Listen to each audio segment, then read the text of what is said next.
시간에는 우리 윤영학 집사님 나오셔서 김정호 집사님께서 기도문을 작성해 주셨는데 윤영학 집사님께서 기도 인도해 주시겠습니다. 기도드리겠습니다. 고작 5년뿐인데 고작 5년짜리 선거인대 멘붕 상태입니다. 5천년 역사에서 4,923년 동안 정살이 했는데 자연이 된 지 77년 중 백성에서 주인으로 산 것은 겨우 15년밖에 되질 않은데 마치 처음 겪는 일인 양 의기소침하고 있습니다. 고작 5년일 뿐인데 아버지의 아버지들은 어머니들의 어머니들은 그렇게 살다가 그렇게 죽어갔는데 고작 5년짜리 선거에 한숨만 쉬고 있습니다. 바람에 날리는 민들레 흙씨는 돌적에 떨어지더라도 혹은 가시덤불에 떨어지더라도 아니면 길가에 떨어지더라도 어디 그 비행을 포기한 적이 있나요? 아우슈비츠 생존자 중 한 사람은 매일매일 빨래를 하면서 버텼다고 합니다. 내일을 기약할 수 없는 상황에서도 하루하루 일상을 채워간 선배들을 기억하기를 원합니다. 하느님 앞에서 사람이든 동물이든 바람이든 조약돌이든 평등한 세상의 꿈을 간직하기를 원합니다. 고작 5년뿐인 걸요. 씨 뿌리는 예수 고민에 공감하며 기도합니다. 아멘. 아멘. 김경기 집사님께서 한 줄 기도 올려주셨습니다.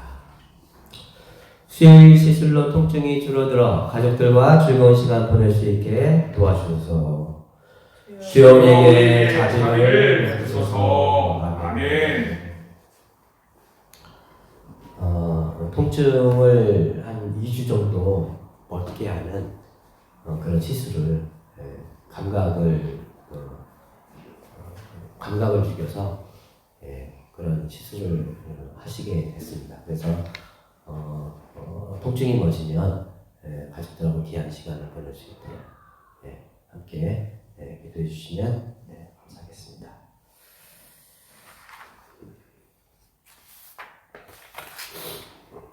지난 명절에 고향에 갔다가 아버님 얼굴이 굉장히 좋아지신 겁니다. 그래서 사실 한때는 아버님이 이렇게 이제 신장 투석까지 하시면서 그리고 간 초기 이렇게 진단받고 이러시면서 상당히 건강에 어려움을 겪으셨고 고비를 넘기실 수 있을까 뭐 이런 때도 있으셨는데 굉장히 건강해지신 거예요.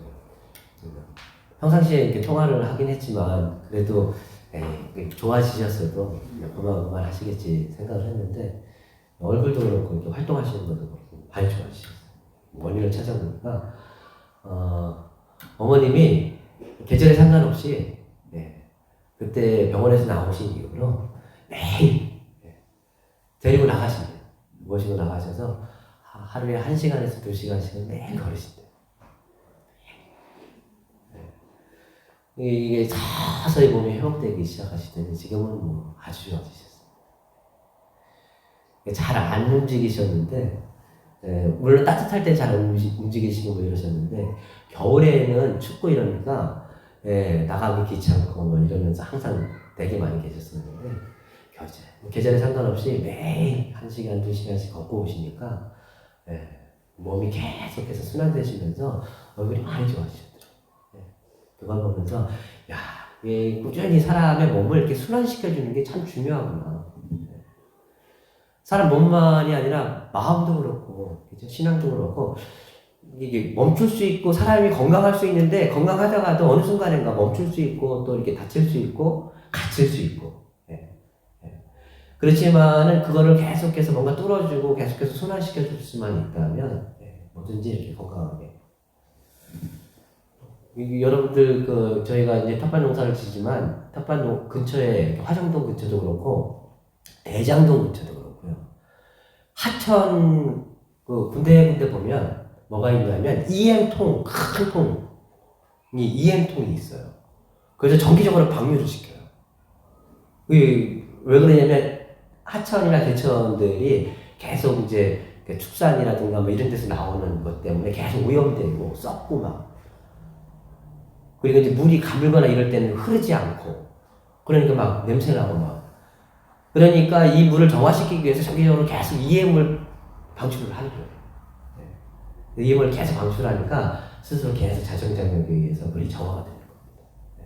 그런 거 보면서 자연도 그렇고 사람의 생명도 그렇고 계속해서 순환시켜주는 게 굉장히 중요하구나. 네. 그런 생각을 해봅니다. 네. 살다 보면 뭐 기도하는 사람이 저렇게 살지?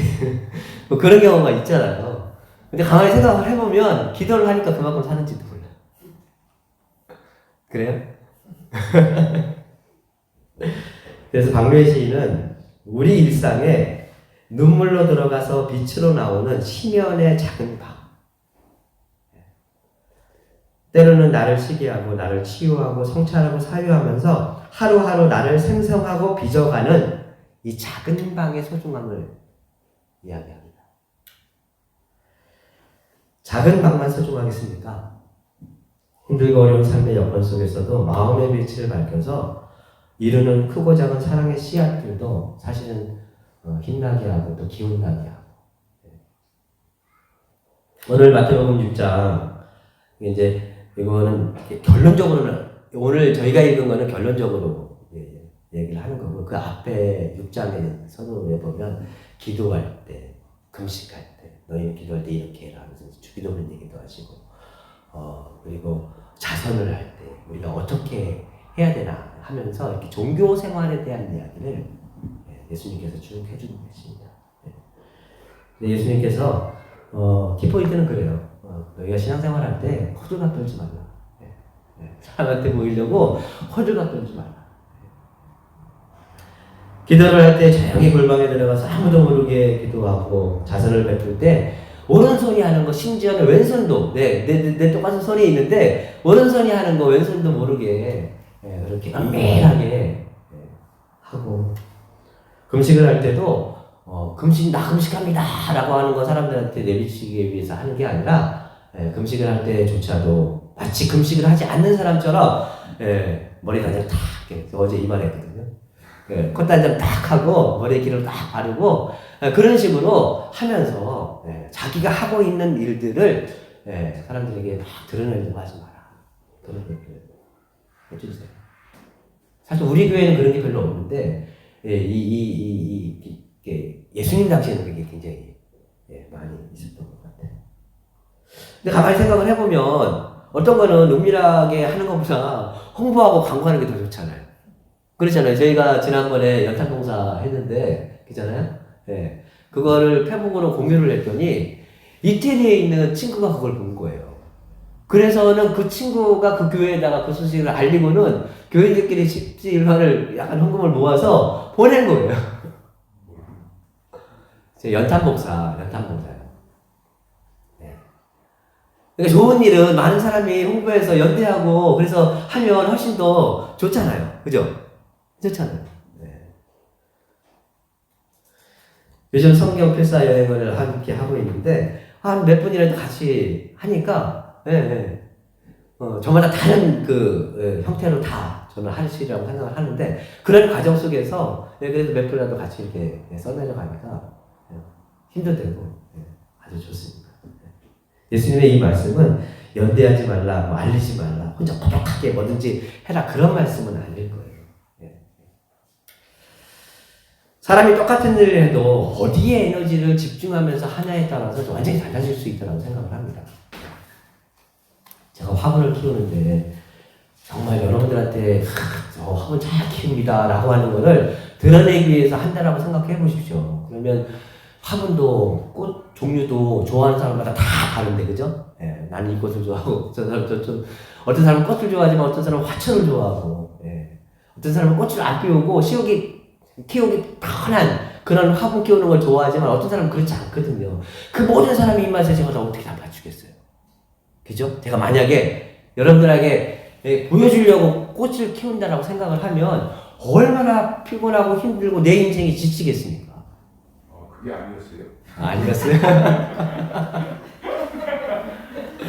사실은 처음에 동기는 제가 교회에 왔는데 화분을 돌보지는 않는 거예요. 내가 안 돌보면 죽겠더라고요. 죽겠더라고요. 안 죽이려고 키웠어요, 처음에는. 근데 키우다 보니까 화초가 자라고 또 화초가 주는 생명력이 있더라고요. 그리고 이걸 잘 키워서 제가 새신자 분들에게 드리려고 계속 키웠죠. 잘 키워서. 근데 키우면서 계속 느끼는 건 뭐냐면 내가 얘들을 키우는 게 아니라 여러분들 많이 말씀을 드렸을 거예요. 사실은 얘네가 나를 살리는 거고. 그게 뭐 접하면 접할수록 얘네가 화분이 주는 생명력뿐만 아니라 산소뿐만 아니라 그 고유한 아름다움을 나한테 주면서 나에게 생명력을 더하는구나 라고 하는 걸 느껴요. 그래서 그냥 키우는 게 좋아요. 키우는 게 좋아요. 그러니까 많은 사람들이 키우지 말라고 해도 저는 키우는 거예요. 왜? 이 자체가 나에게 주는 기쁨이 있으니까. 예수님도 그런 말씀이죠. 모든 종교적인 생활은 그 자체가 주는 기쁨이 있다는 거예요. 그것을 위해서 하는 거지. 그것을 위해서 하는 거지. 그래서 나를 키우고, 나를 가꾸고, 나를 성장시키고, 내가 좀 더 하나님 사랑 안에서 내 일상을 아주 힘있게 견인해 나가기 위해서 그렇게 하는 거지. 그 목적에 집중하고 그 목적에 충실하라라고 하는 그런 의도에서 바리새인들의 외식을 경계하신 거죠. 우리가 지식 자랑하려고 성경 공부하거나, 우리가 뭐 글씨 자랑하려고 막 필사를 하고, 저 글씨 되게 못 쓰거든요. 그런 거 아니죠. 성경 공부를 하시는 분들이 이 바울에 대한 관심과 열정과 애정이 대단하세요. 바울의 신비지요. 그리고 바울이 어떻게 변해 가는가에 대한. 우리가 그 바울을 배우는 목적이, 바울을 알려고 하는 목적이 성경에 대한 지식을 많이 키우려고 하는 게 아니라 사실은 바울을 만나고, 바울이 만났던 예수를 만나고, 그 속에서 우리도 예수처럼, 우리도 바울처럼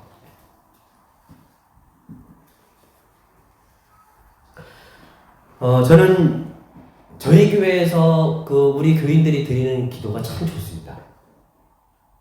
저희 교회 교인들이 하시는 설교가 참 좋습니다. 솔직하세요. 아주 솔직하고, 그리고 순수하시고, 진실이 담겨져 있어요. 기도도 보시면 사람마다 다 색깔이 달라요. 그죠? 그래서 기도를 가만히 듣다 보면 그 사람이 느껴져요. 그 사람. 온 우주를 주관하시고 막 이러면서 시작하지 않아요. 그죠? 이게 기도가, 특히 주일 예배, 대예배 설교는 이렇게 정형적으로 흘러가는 기도의 패턴이 있어요. 그런데 저희 교회 교인도 그렇지 않아요. 정확히 개인적인 기도를 드릴 때도 있어요. 어떤 경우는 정치적인 기도를 드릴 때도 있지만, 어떤 경우는 신문 사설 같은 기도를 드릴 때도 있지만, 그렇지만 그 기도를 들으면서 저는 그분을 만나고, 그분의 삶을 만나고, 그분의 고민을 만나고, 그분의 신앙을 만나고.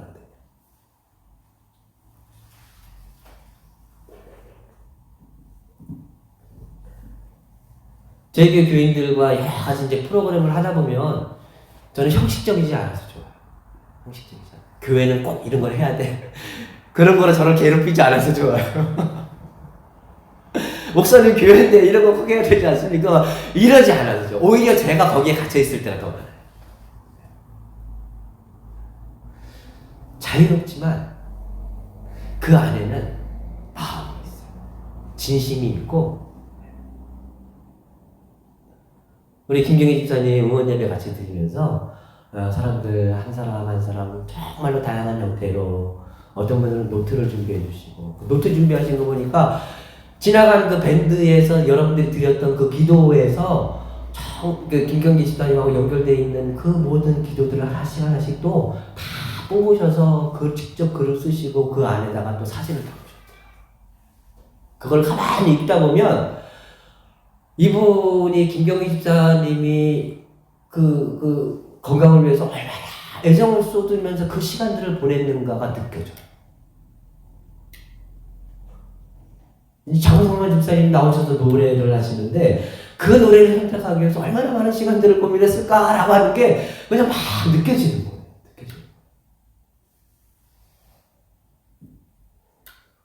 바울은요, 신비주의의 하이라이트가 뭐라고 얘기했냐면 온전한 사람이라고 얘기했어요. 바울이 분명히 신비 체험을 한 거 맞습니다. 그렇지만 바울은 막 예를 들면 방언을 하고 막 예언을 하고 막 이런 이상한 신비적인 체험이 기독교 신앙의 정수라고 얘기한 게 아니라 바울은 기독교 신앙의 정수는 온전한 사랑에 우리가 함께 할 수 있는 그것이 가장 기독교 신앙의 정수인 신비주의라고 얘기를 하고 있습니다.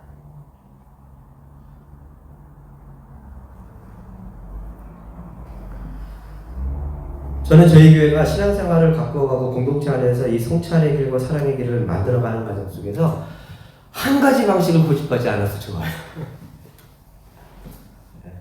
다채로운 사람들의 다양한 결들. 사실 여러분 다양성이 함께 공존하려면 그 다양한 것을 존중하는 것도 중요하지만 그보다 더 중요한 게 저는 뭐라고 생각하냐면 자기 색깔을 잃지 않는 거예요. 자기 색깔. 그렇잖아요. 우리가 뭐 다양성을 얘기하지만은 결국은 자기 색깔을 잃어버려서 다 초록 색깔이 되고 다 노란 색깔이 되고 다 하얀 색깔이 되면 사실은 그게 다양성이 아니라 획일하죠. 그래서 어떤 상황과 여건에서도 배우고 성숙하지만 그렇지만 자기 색깔을 여전히 잃지 않고 유지하는 건 굉장히 저는 중요한 거라고 생각을 합니다. 그래서 저는 우리가 뭐 하자면 제가 막 이제 목회적인 차원에서 뭐 하자면 막 했었을 때 딱 거의 10%에서 20% 그 사이에서 참여하시거든요. 저는 그것도 또 다른 힘이라고 생각합니다. 왜냐면 획일화되지 않잖아요. 그렇잖아요. 성경 필사하자고 할 때도 다 10%에서 20% 그 선에서 다 참여를 하세요. 예. 성경 공부를 하자고 해도 다 10%에서 20% 그 선에서 다 참여를 하세요. 연예교실 하자고 막 그래도 딱 남성교회에서 한 10%에서 20%를 이렇게 참여를 하세요. 예. 예. 그게 뭐냐면요. 그거에 대한 소중함도 알고 있는 사람도 있지만 지금 자기가 살고 있는 그 패턴을 빼앗기지 않는 사람도 있다는 얘기예요. 그런 다양한 흐름들이 그리고 그 안에는 지금 우리가 여러 가지를 하지만 그 안에 다 겹쳐 있지는 않거든요. 그러면 각각을 통해서 나름대로 자기 길을 성실하게 가고 있는 다양한 흐름들이 함께 공존하는 거거든요. 저는 그래서 좋아요.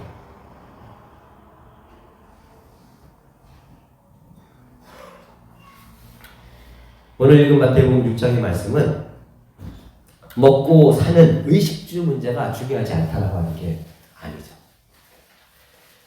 오히려 하나님 나라만 중요하다 그 얘기도 아니죠. 저는 그렇게 읽습니다. 먹는 거에도 하나님 나라가 있고 입고 사는 거에도 어떻게 입고 사냐에 따라서 하나님 나라가 있고 우리가 집을 때로는 뭐 전세를 얻기도 하고 집을 선택하고 집을 사기도 하고 이렇게 마련하는 과정 속에서도 하나님 나라가 있고 우리가 살아가는 모든 관계와 모든 일과 모든 거 안에는 하나님 나라가 있는데 그 일들 안에서 우리가 가치적으로 어떤 길들을 선택하며 살아갈 것이냐라고 했었을 때 하나님 나라에 집중하며 살아갈 수 있어야 된다라고 하는 것을 말씀해주고 계시다라고 저는 생각을 합니다. 우리가 무슨 일을 하든 어떤 방식으로 기도를 하든 어떤 방식으로 사랑을 하든 우리가 온 힘을 싣고 온 마음을 쏟고 그 안에서 하나님 나라를 갖고 갈 수 있다는 거예요. 제가 지난주 밴드에도 글을 올렸지만 우리 교회 집사님 어떤 분은 요즘 밥을 먹는 시간이 그렇게 거룩하게 느껴진대. 밥을 먹는 시간. 그 음식이 쫙 내 앞에 와서 하나하나 내가 이렇게 씹고 그것이 내 몸에 들어가서 퍼지고 그리고 그게 나를 살려가고 막 이게 감각적으로 확 열려서 그게 다 느껴집니다. 이분은 먹거리 하나를 통해서 정말로 충만한 시간을 살아가고 있다라고 저는 생각하거든요. 걔들도 생명이었는데, 걔네들도 한때 생명이었는데, 걔들이 스스로 죽진 않았겠죠. 그죠? 근데 어쨌든 그 친구들이 죽어서 내 몸에 들어가서 그 맛깔난 맛을 내주고, 그 맛을 느끼면서 행복을 느끼고, 그리고 그것이 내 몸을 살려서 내가 하루하루 살아갈 수 있게끔 만들어가는 이게 내 감각이 확 열려서 그 시간들이 그것이 충만하게 느껴지는 그게 너무너무 감사하고 기쁘다라고 그걸 고백을 하시더라고요. 먹는 시간 속에서 하나님 나라를 살아가는 거라고 저는 생각합니다. 지난주에 한 청년이 오늘 사람 그 안에라고 하는 그 노래도 그 청년을 통해서 알게 된 겁니다. 그 청년이 지난주에 백혈병을 앓고 있다가 30대거든요. 이정환 전도사님하고 친구들. 근데 백혈병을 앓고서 이제 투병을 하면서 이렇게 이제 좀 많이 회복이 됐는데 코로나 걸린 거예요. 그래서 백혈병을 치료하면 코로나가 아파지고 코로나를 치료하면 백혈병이 아파지고 그래서 계속 이게 시소처럼 왔다 갔다 하다가 결국은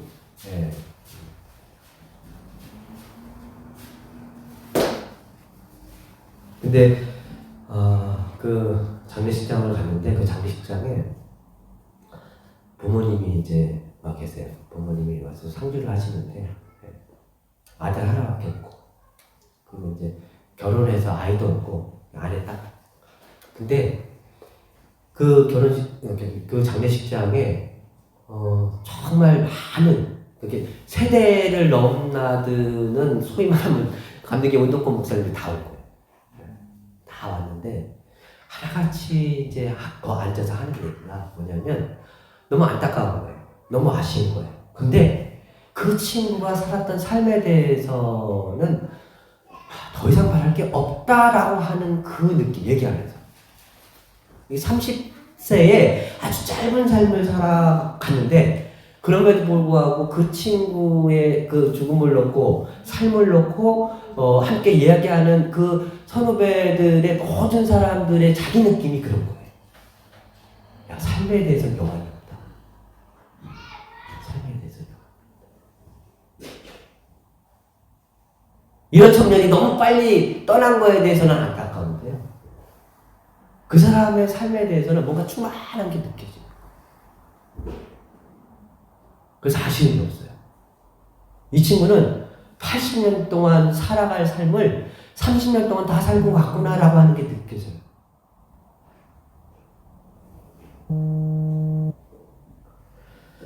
미국에 있는 세비어스 교회는 100명 남짓한 작은 교회예요.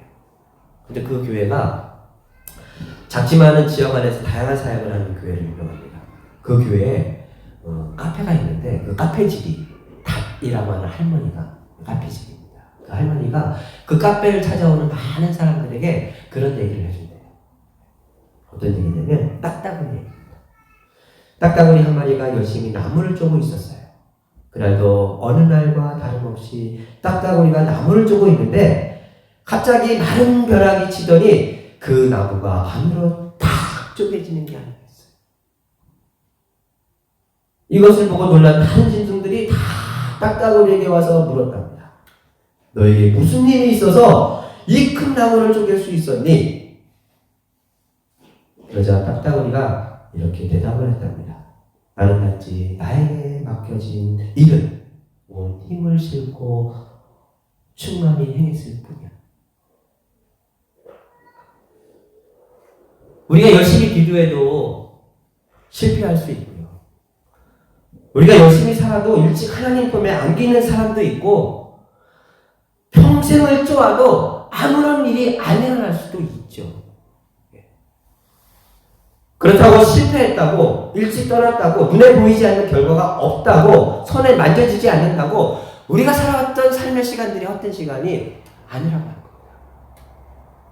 우리가 무슨 일을 하든 어떤 방식으로 존재하든 온 힘을 실어서 변화하고 살아가는 능력으로 충만한 시간들을 살아갈 수 있다면 비록 벼락을 맞아 나무가 쪼개지는 은총을 만나지 못하더라도 우리가 살아냈던 시간만으로도 어쩌면 후회 없는 삶이 되지 않을까.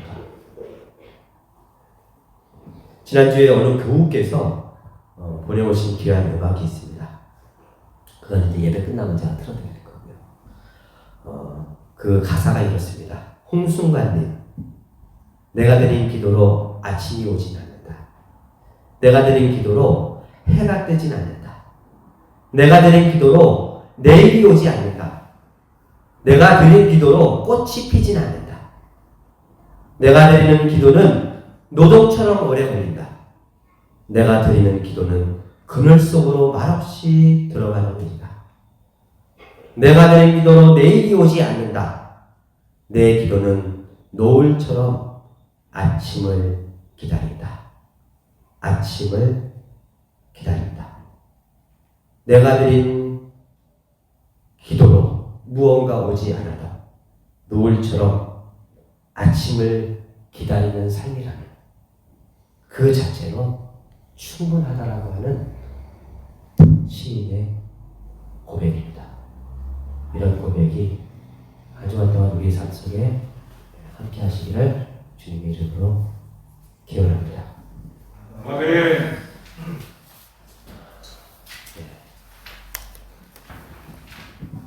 함께 공동 축도하시겠습니다. 거룩한 이 말씀으로 축복합니다. 거룩한 말씀으로 축복합니다. 주 예수 그리스도의 은혜와 주 예수 그리스도의 은혜와 하나님의 사랑과 하나님의 사랑과 성령의 사귐이 성령의 사귐이 우리 모두와 함께 하시길 빕니다. 우리 모두와 함께 하시길 빕니다. 아멘.